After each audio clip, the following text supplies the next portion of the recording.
안녕하세요. 한글 구성성명학회 예지연입니다. 우리가 세상을 살아가노라면 알게 모르게 희비를 겪으면서 살아가요. 옛사람이 이르기를 인생은 밧줄과 같아서 몸부림을 치면 칠수록 더 조이거나 풀기 어렵다고 했어요. 사람이 살아가면서 어찌 번민과 고뇌가 없겠습니까마는 이 번민과 고뇌를 해결하는 방안으로 옛부터 역을 이용한 점단수를 많이 이용해 왔어요. 그러므로 사람들은 역을 알므로써 흉안을 길로 또 흉을 복으로 전환시킴으로써 자신은 물론 가정의 안녕과 평화를 갈구했었던 것이죠. 성공한 사람과 그렇지 못한 사람들의 그 차이점은 운을 어떻게 적절히 활용하느냐에 따라서 달려있다고 봐요. 사람들은 대부분 흉운을 피해가지 못한다고 생각하는데 그렇지 않습니다. 하늘은 그 기륭을 그 지옥의 8쾌를 통해서 미리 예시해주고 있기 때문에 이러한 운을 적절히 잘 활용만 한다면 누구든지 흉운을 피해갈 수 있다는 것이죠.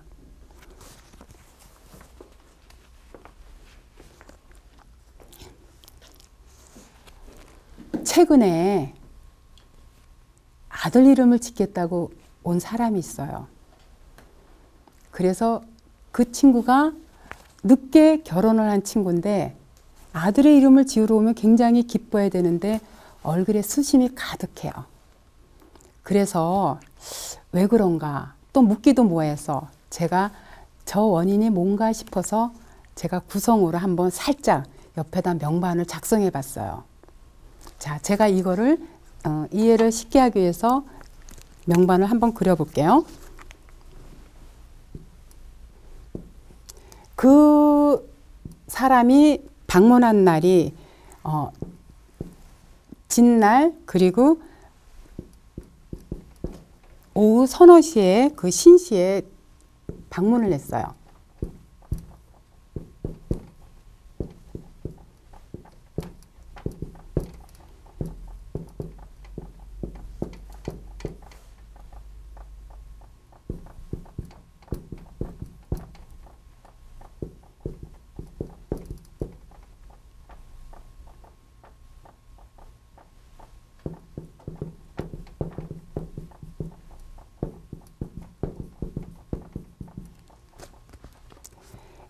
이 방문한 사람의 그 태어난 연도가 74년생이기 때문에 본명성이 8에 해당되는데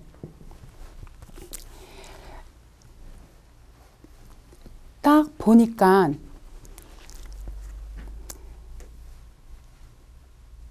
여기가 가정궁을 나타내거든요. 8이라는 건 하나의 재물인데 이 재물이 암이라는 건 다 파괴당하고 없는 건데 깨져 있어요. 그러면 집안에 돈이 하나도 없다라는 것을 나타내고 또 여기서 보니까 뭔가 희망하는 게 있어. 이게 뭐냐면 돈이 깨졌으니까 돈에 대해서 뭔가 희망하는 게 있구나. 갈급하는 게 있구나. 근데 이게 파가 되면 파라는 거는 파괴됐다라는 뜻이거든요. 어려워. 그래서 그냥 제가 그냥 지나가는 말로 이제 이렇게 보면서 왜 이렇게 돈을 다 깨먹었어요? 그랬더니 한숨을 푹 쉬어요. 애기 이름 지어오면서. 그래서 그 당사자의 이름이 보니까 뭐냐면 이강민이었어.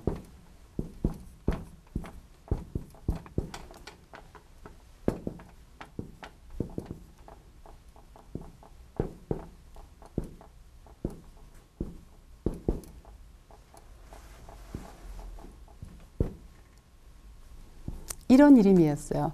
천간과 지지가 같기 때문에 똑같은 기운이 이렇게 발현이 되는데 제가 이 이름을 딱 풀어보니까 1, 2는 재르극하거든요. 그러면 재물이 없는 이름이야. 또 재물이 없으면 그리고 이 중심에 이렇게 1인 사람들은 사업하고는 안 맞아요. 직장 생활 해야지 그나마 괜찮은데 여기 보면 7이 직장이라 그랬죠. 이게 삶이 직장을 이렇게 극하다 보니까 직장을 나오게 되는 일이 있어. 그러면 이런 사람들은 그나마 직장 생활하면은 생활에는 그럭저럭 생활을 해나가는데 직장을 나오고 사업을 하게 되면 이게 돈을 깨먹는 현상이 일어나요. 근데 이러면서 자꾸 너 망해라 망해라는 이름을 갖다 보니까 자기도 모르게 잘 다니던 직장을 나와서 조그맣게 금년에 가게를 차렸던 거예요. 근데 차리고 나서 여태까지 영업이 계속 안 돼. 이게 벌써 다 집안에 돈이 없다라는 걸 암시하고 있거든요. 그래서 제가 이 얘기를 하니까 묻더라고요. 사실은 앞전에 같은 얘기를 하면서 조그만 가게를 했는데 그동안에 너무 어렵다 보니까 임대료를 계속 밀리고 못 줬대요. 그래서 내용증명을 받았대요. 나가라는 거. 아는 선배 형님한테 이거 밀린 임대료라도 좀 낼까 싶은 마음에 돈을 좀 빌리려고 하는데 너무 가까운 사이라 얘기가 참 어렵다고 그러면서 이 얘기를 해도 그럼 받을 수 있나 하고 물어보더라고요. 근데 그래서 이거는 돈이 어렵다고 나와 있는데 그래서 그러면 누구한테 빌릴 거냐 그랬더니 69년생이면은 본명성이 사회에 해당이 되는 사람이에요. 그러면 이제 이 사람이 과연 빌려줄 수 있을까를 볼 수도 있거든요. 그러니까 69년생인데 사회 본명성이래.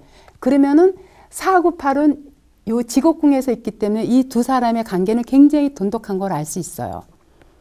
근데 이 4 또한 이 8이라는 건 재물을 나타내는데 이게 암을 맞아서 다 깨져 있는 상태고 또 4의 상태를 보니까 4가 요거는 신용이거든요.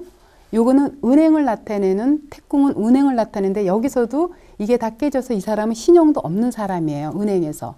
그러니까 둘의 관계가 아무리 돈독하고 그래서 돈을 빌려주고 싶은 마음이 있어도 돈을 빌려주고자 하는 사람은 돈이 없는 사람이에요. 그래서 제가 얘기를 했죠. 이 사람은 둘이서 잘 맞아서 돈을 빌려주고 싶어도 돈이 없는 사람이다. 그랬더니 아니래. 이 형이 굉장히 여유있게 사는 친구래요. 그리고 굉장히 돈독하기 때문에 설마 그럴 리가 하고 고개를 갸우뚱하고 갔어요. 그리고 나서 이제 며칠 있다 애기 이름 찾으러 와서 그 얘기를 하더라고요. 와, 선생님 기가 막혀요. 대체 어떻게 그렇게 정확하게 아세요?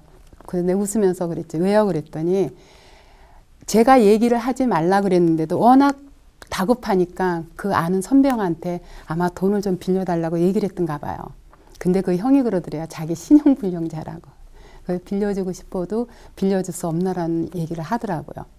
선생님은 어떻게 그 형이 신용불량인 것까지 아느냐. 이건 우리가 당신이 방문한 시간에서 이렇게 예시해줘서 아는 것이라고 얘기를 할 정도로 이 구성학의 묘미가 바로 여기 있는 거예요. 그래서 그 친구가 제 얘기를 믿고 돈 얘기를 안 했으면 좋은 관계가 껄끄럽게 변하지 않았을 텐데 어쨌든 간에 좀 마음은 좀 껄끄러웠던가 봐요. 이렇듯이 이 구성 성명학이 미리 어떤 그 길을 제시해 주기 때문에 우리가 살아나가다 보면은 여러 가지 궁금사항이 많잖아요. 집이 팔릴 수 있을까? 승진할 수 있을까? 또는 빌려준 돈을 받을 수 있을까?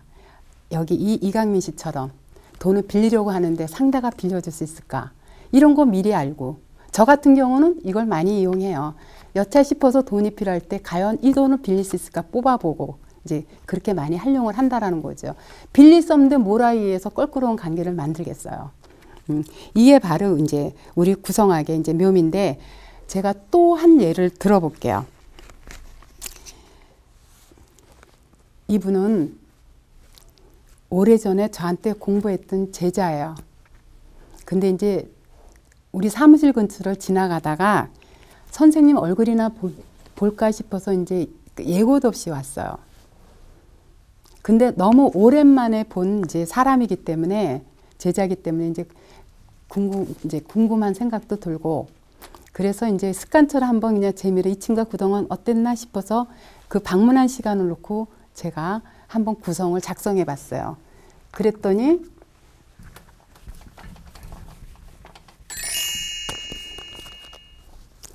미일날 5시에 방문했는데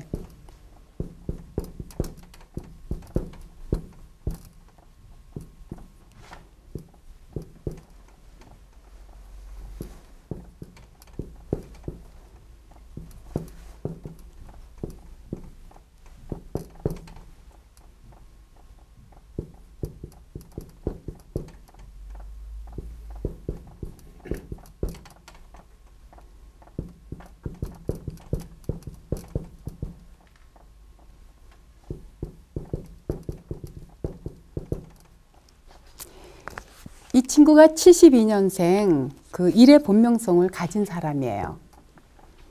그래서 제가 이제 이런저런 대화를 나누면서 이제 옆에다 이제 방문한 시간을 가지고 이렇게 작성을 해봤더니 이게 요 중궁에 있는데 요 일이라는 게 팔이라는 건 어떤 변화를 나타내거든요. 그래서 뭔가 변화를 꿈꾸고 있는 게 이렇게 보여요. 그래서 제가 웃으면서 뭔가 계획하고 있는 거 있는데 뭐 있어? 하고 물으니까 웃으면서 선생님 귀신 같아요. 그 말은 뭐냐면 자기가 올해 자꾸 전셋값은 오르고 집값은 떨어지니까 이사를 하려고 그랬더니 그 전셋돈까지 이사가 마땅하게 할 게 없더래서 이참에 집값이 이제 많이 다운됐으니까 집을 살까 싶어서 요즘 집을 보러 다닌대요. 그러면서 자기가 근방에 마음에 드는 집을 봐놨는데 자기가 워낙 가진 돈이 없어서 과연 그 돈 가지고 집을 살 수 있을까 궁금하다고 이제 묻더라고요. 그래서 이제 제가 이제 이 명반을 놓고 보기를 그 원하는 집은 은행에서 아마 돈이 안 된다고 할 것이다. 본인이 원하는 만큼의 대출은 안 나온다. 아마 금액이 적어지기 때문에 그 원하는 집은 못 사는데 어쨌든 올해 내가 여기서 중궁에서 변화를 심하게 갈구하기 때문에 또 일의 본명성 하나는 깨끗하기 때문에 집은 살 수 있다라고 얘기를 해줬어요. 그랬더니 그 친구가 약간 침울한 표정으로 돌아갔는데 그리고 이제 어느 정도 시간이 지난 다음에 왔어요. 와서 하는 얘기가 은행 가서 자기는 이제 그래도 그 집을 살 정도의 대출이 되지 않을까 했는데 가서 은행 가서 봤더니 그 사람이 그 신용 상태에서는 그 집을 살 수 있는 금액의 융자가 안 나와서 할 수 없이 그 집을 포기하고 그리고 이제 그보다 조금 작은 평수를 얼마 전에 계약했노라고 와서 얘기를 하더라고요. 이렇듯 구성은 우리가 시행하기 전에 미리 길을 예측해 주기 때문에 살아나가는데 굉장히 편리해요. 제가 또 하나 예를 들어 볼까요? 이건 지난해 일인데 여사님이 와서 자기 아들 사주 좀 봐달래요. 그래서 제가 사주는 요즘 잘 안 봐요. 그래서 아들 이름을 물어봤어요. 이름을 물어봤더니 김수영이야. 몇 년생이냐면 83년생 개생이에요.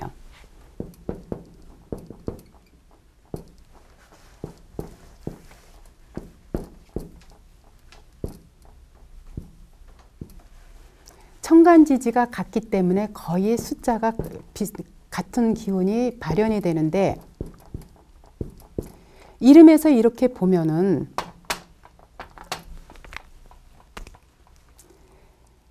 이 사가 직업을 나타내는 간성을 극하고 있어요. 그리고 양쪽에서 학문을 나타내는 구를 이렇게 양쪽으로 극하게 되면 이거 학문하고 인연이 없어요. 그래서 이런 이름들은 제가 앞전에도 한번 강의한 적이 있습니다만 공부를 하려고 책상에 앉아도 잘 안 돼. 근데 타고난 머리는 있는 사람이에요. 그리고 명예도 어느 정도 갖고 있는데 이름이 이런 이름들은 절대 직장 생활이 안 되고 공부를 하려고 해도 안 되거든요. 근데 작년에 그 여사님이 상담했을 때는 아들이 그동안에 한 2, 3년 동안에 그 공무원 준비를 했었어요. 근데 물론 작년에도 운이 안 좋아서 어려울 것이라고 얘기를 해줬는데 그 얘기를 해주기 이전에 이름에 대한 설명을 했어요. 이 사람이 공무원이 되려면 이름부터 바꿔야 된다. 이름에서 이렇게 간성을 직업을 치고 있는데 이런 이름 가지고 무슨 직장 생활을 하며 또 이렇게 학문을 극하는데 무슨 공부가 되겠습니까? 그래서 아드님이 공무원을 고집한다라고 하면 이름을 바꿔주셔야 했는데 자기는 바꿔주고 싶은데 남자들이 그거 이름 무시하잖아요. 남편이 굉장히 고집스러운데 못 바꿔주게 하더래요.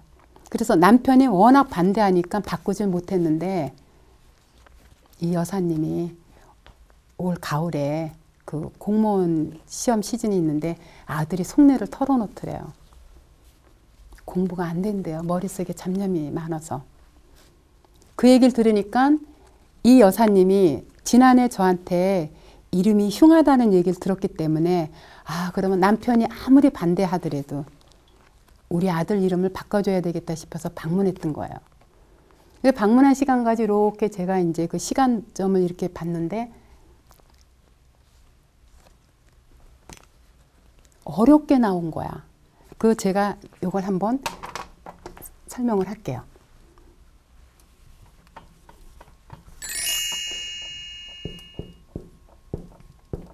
묘날 사시에 방문을 했어요.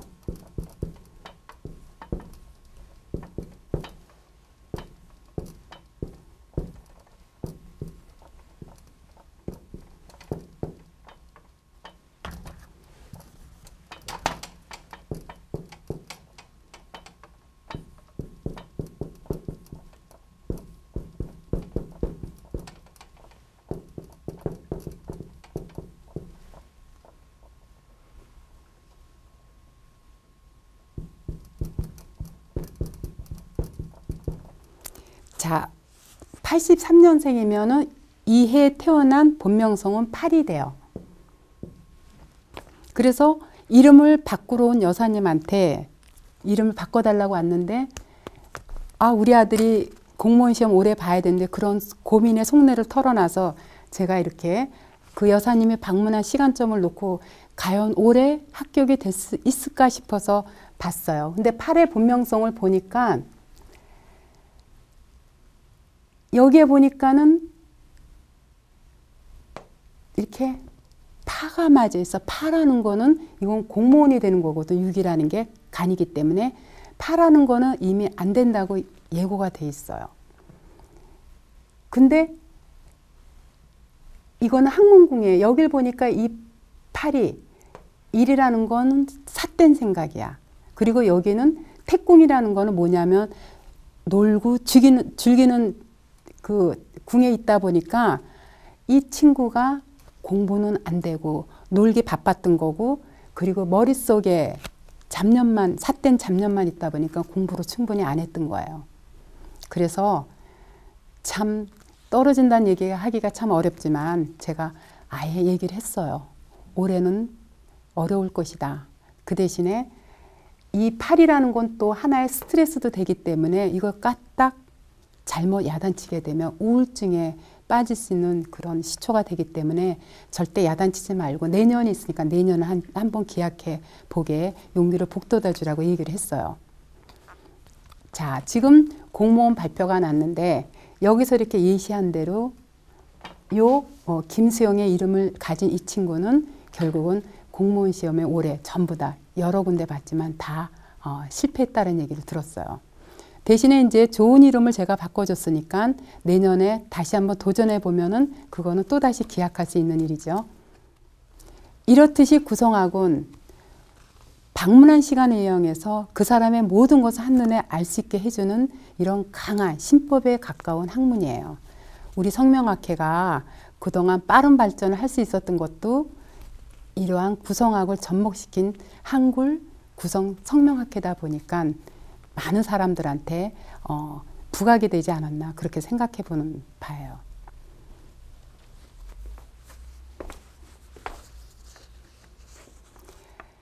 유형, 무형을 막론하고 모든 사물에는 이름이 붙기 마련이에요. 특히 사람에게 있어서 그 사주팔자 다음으로 운명에 강력한 작용을 하는 것이 있다면 그게 사람들이 늘 불러주는 이름이라고 매번 강조드렸어요. 이름이야말로 사주를 대신해서 그 사람의 정보 전달이라든가 운명의 강한 취급 비용을 예시해주고 있다라고 볼 수 있는데요. 이미 정해진 운명은 인간의 힘으로 바꾸지 못하지만 후천적 요인인 이름을 통해서 얼마든지 개운할 수 있는 것이죠. 그 기회를 자기 것으로 만드느냐 못하느냐는 이름을 어떻게 활용하느냐에 따라서 달려 있어요. 이름에 따라서 운명이 흥하게도 혹은 길하게도 변할 수 있는 이 엄청난 비밀을 밝히기 위해서 제가 그동안 많은 사례를 통해서 여러분들한테 입증해 드렸습니다. 앞으로도 저의 이 노력은 끊임없이 계속될 것입니다. 감사합니다.